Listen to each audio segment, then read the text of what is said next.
Hello, everybody. How are you doing? I hope everyone is doing wonderful. I've had a really good day. I hope you have as well. I'm feeling kind of guilty right now because I just killed a spider. I just killed a spider. That's something that was very unexpected about this journey that I'm on, this awakening, was the feeling guilty. I've talked about thinking about becoming vegetarian or vegan and looking into that because I felt it was low vibrational to eat animals until I had sort of rationalized with weighing other people's opinions about the same thing and how that we're all meant to be an energy source for someone else. And sometimes that means food.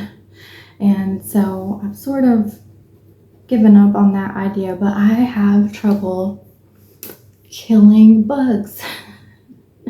I had a whole bunch of those stink bugs, the ladybugs in disguise that were in my apartment, and then a bunch of other bugs I don't know the names of, but I was like catching them and flushing them and stuff like that. And then I started feeling really guilty about that. So I came up with a plan to block them from coming in. I found out how they were coming in through the windows. And so I put paper towels in the little crevices where the windows slide because they go back and forth, not up and down. So I blocked that and they can rarely get in. But now that it's springtime, there's spiders. And I saw a little spider earlier, just like the tip of your pinky kind of spider. And I was like, oh gosh, I don't want to kill it. What do I do? It's a spider. And then I tried to scoop it up and it got away from me. So I didn't do anything about that. But then like 2 seconds later, I looked down and there was like a brown spider that was like this big. And I was like, I'm sorry, God. You're just gonna have to forgive me on this. And I killed it and I felt so bad, but it looked like a brown recluse. So some things I just can't deal with, but I do hate killing bugs now, where I didn't used to before. I've killed so many spiders for my boys like in the past, and Caleb, my oldest, he would rather burn the house down and move if there was a spider. If he couldn't kill it or he didn't want to kill it or it got away, he would be like, all right, time to go, burn the whole thing down. So before I never felt like that, but now I'm like, oh my gosh. So I'm bouncing back from that right now. That was very unexpected. As I planned this video, I didn't think that right before sitting down I would have killing spider guilt, but here we are. A preface to this message, I would like to say I'm in a very cathartic mood, so I hope I don't cry, but I have watched a couple of movies, which I will name in a minute because I think they're worth mentioning. I think we should balance out the happy and the sad, and when we're not feeling anything, I think that we're blocked, and I don't want to be blocked. I want forward movement every single day. I want to remove any blockages that might still exist within myself, things that I have repressed or shoved down. So I pray for those things, and in that, God will bring them to the surface in unexpected ways. And a lot of times it'll happen to me with like songs. I know that I Will Always Love You by Dolly or Whitney will always make me think about Caleb. So I used to cry every time I hear that, but I've sort of worked through that, so I don't anymore. But it was a great way for those emotions to come to the surface and be dealt with so that they don't hold me hostage or stuck in a cycle. I don't want any of you to be stuck in a cycle. I don't want any of you to be stuck, period. I want you to give in to the flow, to surrender to the flow, because that's the only way you're going to move to the next chapter and stop reliving the Groundhog Day, having the same thing every day, nothing changing. It is insanity, and I don't want anybody to be in a cycle or stuck in definitely a hurtful or a toxic place for a second longer than you have to. I want us to level up with a minimal amount of suffering possible. So a lot of times, if you know that there's something that you need to deal with, or you're just not sure what else might be repressed, watching movies or shows or listening to music that evoke raw emotion, heck, even poetry for some. I love poetry, and a lot of poetry can be very sad. That's when a lot of poets have written their poems, is when they're, going through heartache or separation or loss. And so poetry is a good way to evoke that raw emotion within you, to work through things that are stagnant. And so these two movies did that for me recently, and I just got through watching one of them. So I'll mention this in a minute. But I want you, I might be emotional because of that, but it's not because anything is bothering me. It's just because those things are fresh, and I'm glad, I'm thankful for them. It's not a bad thing at all, but I don't want to cry in my messages. I don't want to muddy the waters with my emotions, and I don't want anybody to think that I want any kind of sympathy. I want to help you with my messages. That's why I am doing this. And I want to thank people for, sorry, we're 6.5 in, but I will get to my point, I promise. I only have 2 pages of notes today instead of 4, so I don't think me rambling will make the message a lot longer anyway. I would like to touch on how I am grateful for new subscribers. I was stuck at like 250, then I would go up and down from 249, 248, 247, back up to 250, 252, which I don't really pay attention to the numbers. I do, it's flashing in your face whenever you go to upload new content, or if you look at your analytics, which I look at analytics for several reasons, because I'm curious on the demographics more than the numbers. It's just interesting to me who watches and trying to figure out the target audience, because it used to be that the numbers were high surrounding anything concerning narcissists, but I am done talking about that stuff. So even if those numbers in likes were really high, I don't want my channel to be based solely on that. I wanted to touch on it plenty because it's very important, especially for people that I'm trying to help that may be stuck in that, to empower them, to let them know how to identify it and what to do with it. But I am not going to stay stuck there for anybody. Like I said yesterday, everybody has to put their own oxygen mask on first, and I don't want to seem insensitive by that, but it is what it is, because you have to go cold turkey on that stuff. You have to go no contact. But recently I'm up to 285, so welcome. I want to welcome any new subscribers. It looks like, per the analytics, that it is a lot of new viewers, and that's the reason I want to say it, because I had a lot of haters in the past. That's why all my comments are turned off, except for on the community board, because you can't turn them off there.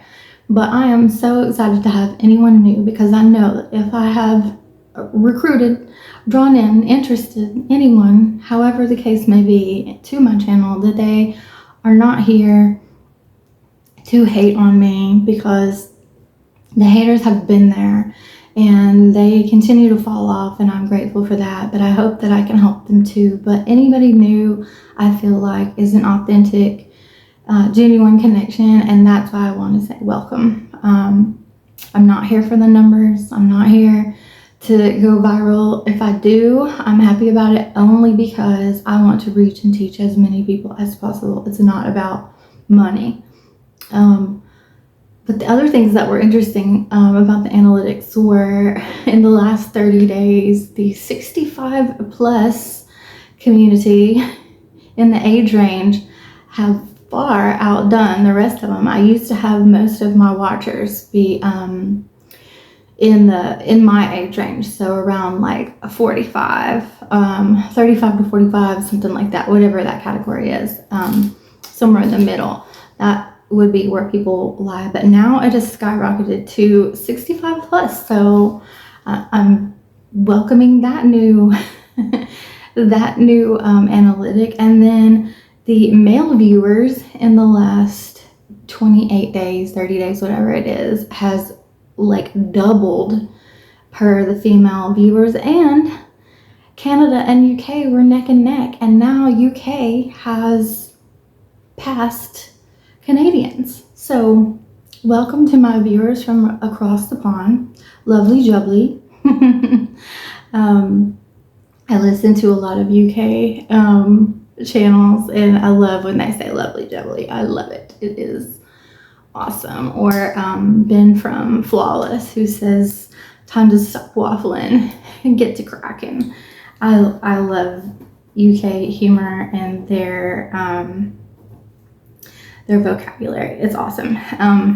But anyway, yeah, I just wanted to note the analytics, because I'm happy to have anyone new. And someone did reach out to me that also watches Danique, and I'm so happy to have her as well, because Danique is awesome. If I'm syncing up in the newsfeed, the timeline of Danique, then that is super flattering, because she is amazing, and I shout her out all the time, and I never thought I would be correlating with that in the feed, and that makes me so happy. But to preface what I want to talk about fate and serendipity, because the movie that I watched today was very much about serendipitous events, and I think that's beautiful. I talk about fate a lot as far as co-creating our plan with our higher power, our source, the divine.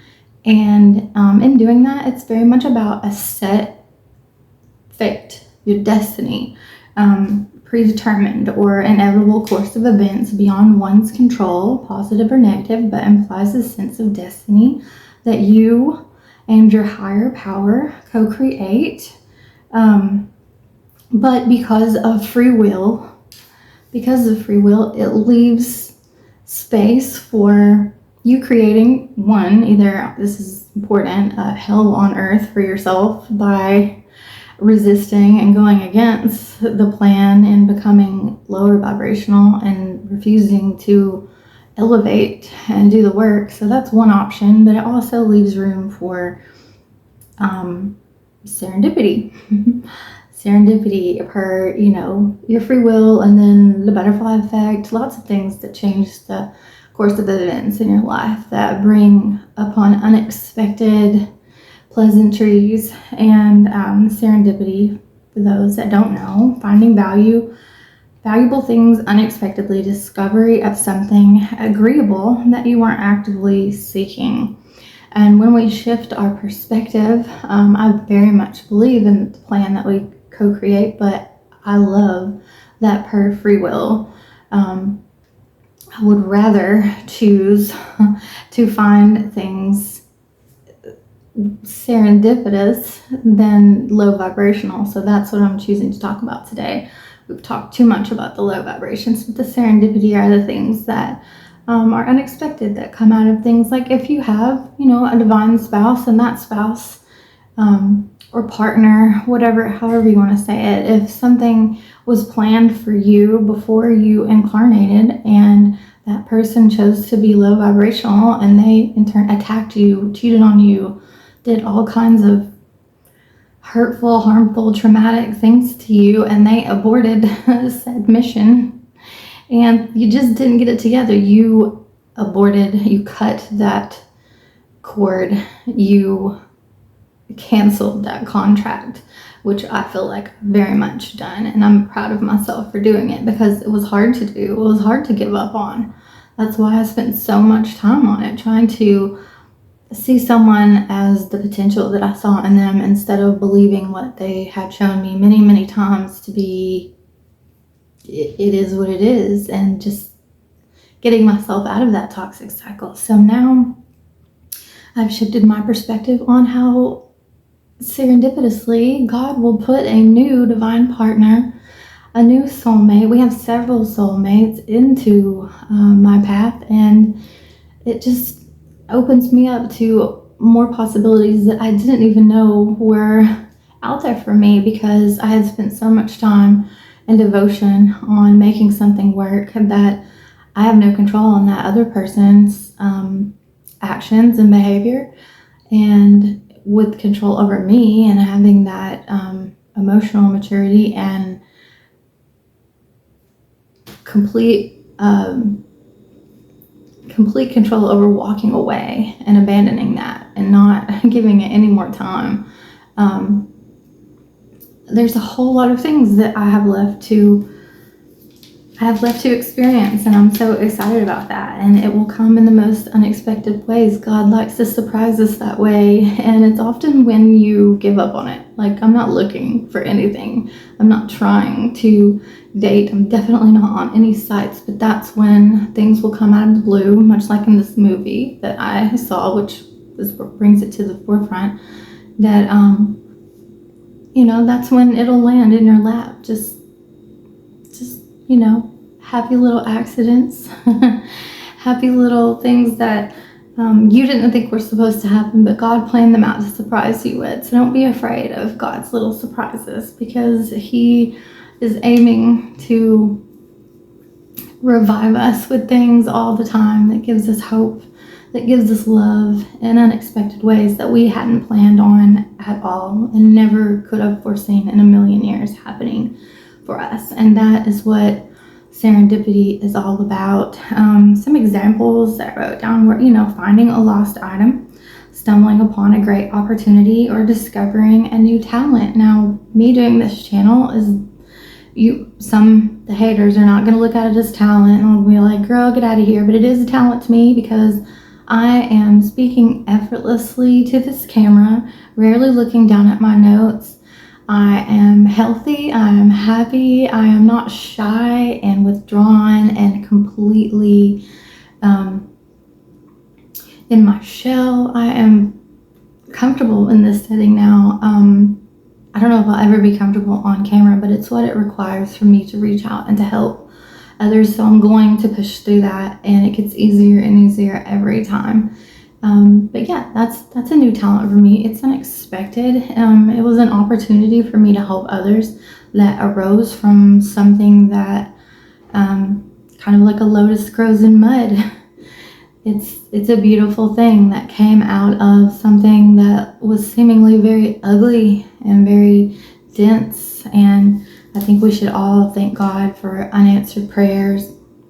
Not to be cliche about the Garth Brooks song, but it is very important, because prayers that I've had that went unanswered, things have come from that were even better, that things that I never thought could come from it that were good. Like this channel, I started out just exposing and talking about hurtful things and things that could harm you that I wanted you to steer clear of.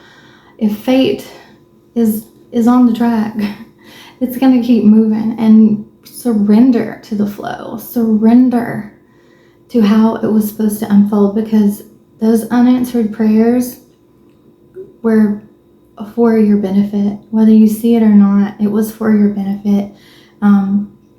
I prayed for, after we were locked out, Colin and I were together almost a month in a hotel before anything happened, and I prayed, I thanked God that He had kept Colin and I together. I thanked God that He had kept me from having to sleep in my car. I thanked Him for lots of things that ended up turning out to be the opposite of what I was trying to will. I was trying to manifest by thanking Him in advance, but those things had to be done. I prayed on my knees in the shower for Him to just make it stop. Just make it stop. Just stop it. Please make it stop. And it didn't, because I didn't know that I was this strong. You have to be stronger than the idea of what you think is going to kill you. And you don't know that you already are, that everything has already been prepared inside of you. All of the answers and everything that you need are already within, that you have to stop attaching and identifying with the things that you thought made you who you are and defined your strength, because you will surprise yourself with how resilient we are, with how you can lose everything and still just be fantastic and come out the other side even better than you were before. But you had to go through that pressure to become that diamond. I mean, great pressure creates diamonds, and that's what God is doing when He's not answering those prayers, when He's carrying out those fateful plans, those contracts that you co-created together. That's what He's doing.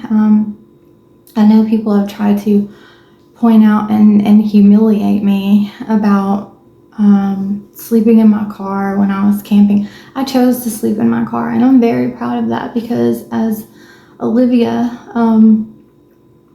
the other person that I've talked about with a channel who has been through a lot of the same things that I've been through, she sleeps on the street. I never had to sleep on the street, thankfully, because I had a car. And even though my car doesn't look great like other people's cars, I see cars like mine all the time, so I know I'm not the only one. And I always give a shout out to those people, because I'm like, we're still doing it.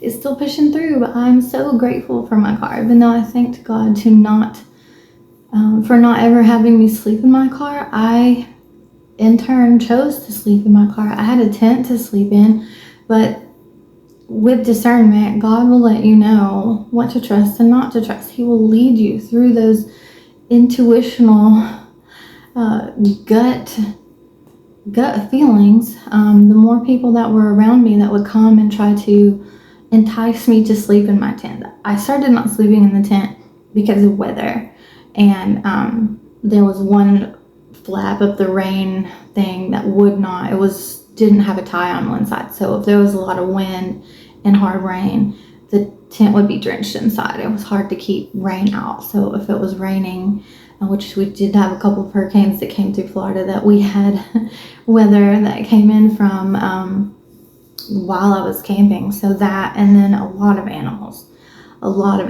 kept me awake, because they all came out after dark and rummaged for food and just did their thing without people being out and about, and that kept me awake all the time. But people were coming to me offering me tarps and telling me how to put blankets over my tent and then put the tarp over it, and then it would keep me warm. And then this lady that tried to push her secondhand things on me, and I said, no, I don't want them. And then while I was at work, she came and opened my tent and put all of that stuff in there anyway, which is kind of like your house. So that's kind of like breaking and entering. I know it's a tent, but it still was my house. So I struggled with that. I was going to report it, but I didn't, because sometimes you just have to let things roll off your back. And I went and I took all of those things out and I threw them away. But in the things that she was trying to force on me was a propane heater, a little thing to enable me to sleep in my tent. People wanted me to sleep in my tent so bad. And then the question was put to me, did you sleep in your tent or did you sleep in your car, as a way to like embarrass me and try to make me feel low, which also reinforced that several people, 3 in fact, brought it up that I should have been sleeping in my tent. They wanted me exposed and sleeping outside with nothing but like some thin fabric between me and whatever else could have happened. And so I'm totally glad that I slept in my car. I had people throw things at my car while I was sleeping several times, but I still kept sleeping in my car. And I'm so grateful for the car. So that was an unanswered prayer, but the car ended up saving me in a lot of ways. And I'm not humiliated or embarrassed about having slept in my car. That is something that I am so glad that I had. But yeah, you just have to be grateful for those things and know that some things are meant to happen. I have my roses that I got today. I got 6 instead of 12 this time. But anyway, for everybody with self-care journeys, these were $5. They're beautiful. I love yellow roses. They were my grandmother's favorite. Growing up with a narcissistic father, I struggled with being codependent, and I used to love red carnations forever. And I still my favorite color is red because I like it, but it was something that I did because he did. And I have long shedded the red carnation thing. Now I think red carnations are kind of tacky, but my grandmother is why I love yellow roses, and I always bought them for her. And I am not codependent at all, which I had prayed, thanking the Lord that Colin was still with me. But in him being taken, I have grown to be fiercely independent, and the furthest thing from codependent that I can think of now. There's 12-step programs for codependency. I was put in one of those by a counselor one time. And while I do not look down on 12-step programs, they're very valuable. It was shocking that there's like 12-step programs for almost anything. And I did go to a few meetings about codependency, and there's a whole like thick, like codependency, like Bible that they give you. And I cannot be further away from that. And so in clinging to having my children, that being removed has helped me. It was serendipity that I am no longer codependent on anything, not my children, not a spouse, not friends, not anything. And so I have freed myself from thinking that I need to be codependent on anything that I have found. It's serendipitous because it doesn't have to be an item that you lost. It can be something that you didn't even know that you had, that you found again. Like my authenticity, my individuality, my self-worth, things like that I had great value in, but through my conditioning, I had not paid attention to those things that had been hidden away. My light had been dimmed. No one wanted the world to see how beautiful I am inside and out, until I realized that about myself, until I found what I had, until I found my value that I didn't even know was there. I didn't even know it was lost. And now I hold on to that and I protect it at all costs, like my peace. So that's how serendipity works as well. It's not just about these storylines in movies.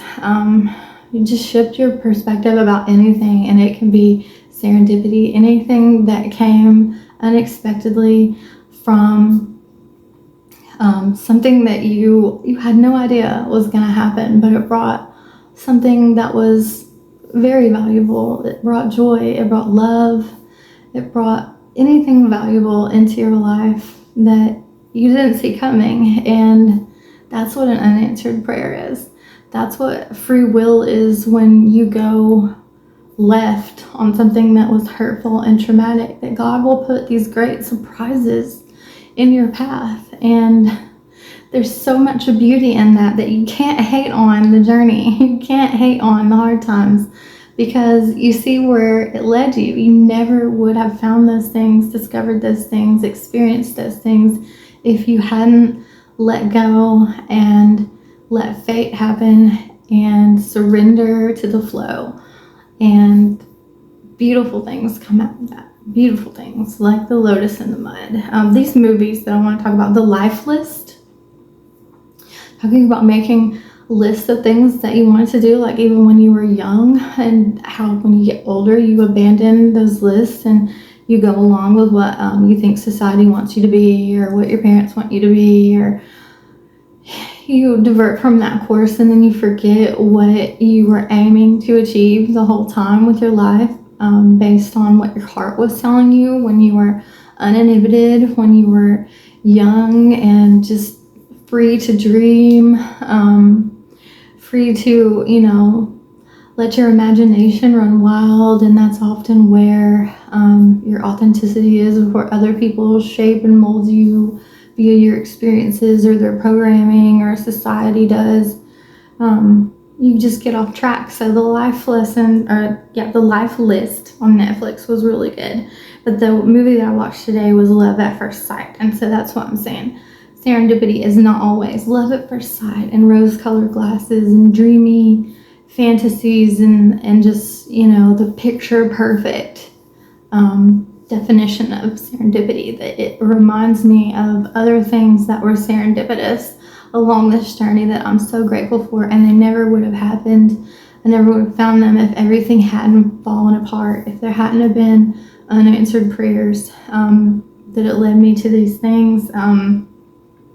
And so there's also a serendipity Bible I learned in my short amount of research that says the Holy Spirit does something beautiful when least expected, that what might look like a series of unfortunate events turns out to be the best thing that ever happened to you, a blessing in disguise. And you need to embrace the serendipity, because beautiful things. Love has been all along my path. I have had, when Colin and I were still together, we were down at the skate park, and there was a piece of broken glass that was almost in the perfect shape of a heart. And I had a picture of that on my old phone. I don't have that anymore, but I would find leaves that were almost in the perfect shape of a heart. I found little hearts on my walks. I have another one here. It's purple. It's it's hard to see. And then I've been taking like rocks and little souvenirs from my hikes and things. So I've got something as a souvenir from every little adventure that I've taken. But like Rock City is kind of hard. There's not a lot of places where you can just grab something where it's not stealing. So I did buy a souvenir from there, and only because it was $5, but I bought a salt heart because it reminds me of the things that I have found on my journeys, on my walks. So even though I did purchase that, it was cheap. But I forgot to say how much I got in there for $4. So I forgot to put that on my video, the admission. But salt heart. Love has been leading the way. Love is the answer. Love is why. And I know that all of this, none of it was done in vain, and that I'm right where I'm supposed to be. And I'm finding and appreciating these serendipitous things, because if I had stayed where I was, if none of this had ever happened, if my prayers had been answered, then a lot of these beautiful things would not have been a part of my life now. So yeah, that's what I want you guys to look forward to if you're going through hard times, is the unexpected things that are blessings in disguise that you never would have had you not gone through it. I had posted the short of going across the bridge. I've posted so many shorts, and it's so hard for me to think of like new songs that are meaningful to me that I want to be in the background. And shorts are like the only way that you can do it, because any other place where they're not offered and you put them in, you create danger of like copyright, and that's a huge no-no. So I take advantage of it when I can, but I chose the landslide. And the more that I listened to it, I was like, oh my gosh, this is so meaningful without me even trying to be. I just thought, well, that's a pretty song. And I had put a lot of instrumental guitar music behind my full adventure video, that I thought, let me think of something that has a guitar in the background. And the Dixie Chick version of Landslide has a banjo, and I am a sucker for a banjo.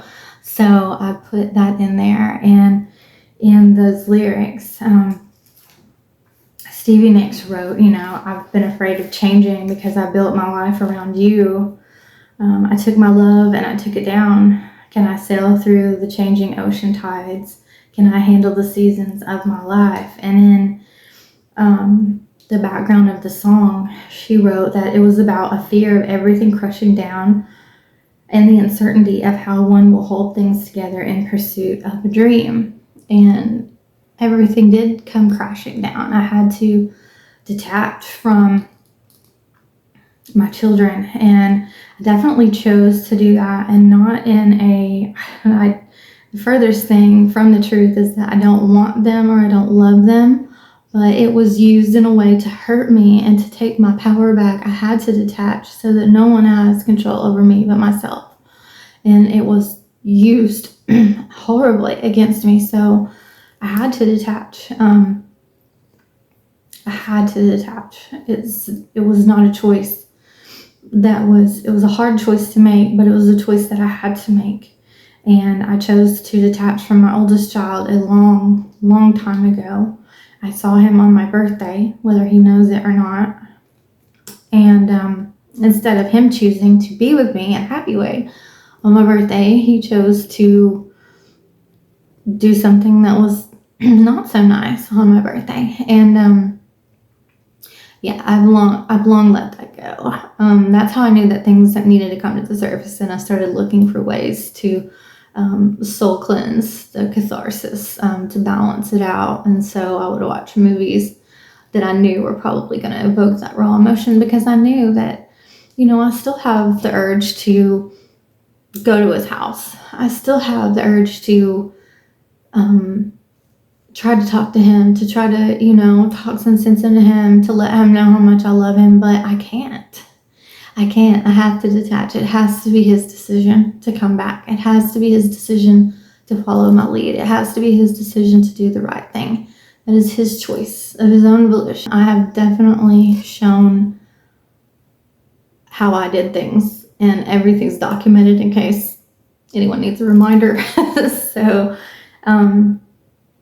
but yeah, in choosing to detach, like, it comes back to Kevin Gates. I've looked at so much of his stuff, but he says in his song, "I Wish I Had It," that anything lost can be found again. Anything lost can be found again except time wasted. That a vision without action is merely a dream. And I'm not going to sit around and I'm not going to be sad about the things that had to happen, the choices that had to be made. I'm not going to be that squirrel in the middle of the road that's going to get run over. I'm going to keep focused on my journey. I am going to keep trust and faith in God's plan and know that He has love in mind the whole way through. He's not doing any of this to hurt us. It's all being done for us and not to us, them included. So I just have to pray for them, keep my focus, and keep my forward movement every day, and not stay stuck or stagnant in anything. That's not going to help anything grow except depression. And that's certainly not an option after everything that I've gone through. So I want to encourage you guys to trust and have faith in God's plan. Know that the fateful things have to happen in order to bring in a new beginning, a new chapter. Those beautiful serendipitous things that you didn't even in a million years think were a possibility will bloom, will fall in your lap, will show up completely unexpectedly, just when you least expect it. And you'll be like, oh, like, I see what you did there. I see what you did there, God. And I have experienced a few of those things already, and I'm so excited for what's yet to come, because we didn't come this far just to come this far. God will not, He will not lead you anywhere that He's not going to see you all the way through. So look forward to the serendipity. That's what I wanted to talk about today. You will find things about yourself, and you will find gifts and surprises that you didn't know you lost, that you didn't know were a possibility, and yet here they are.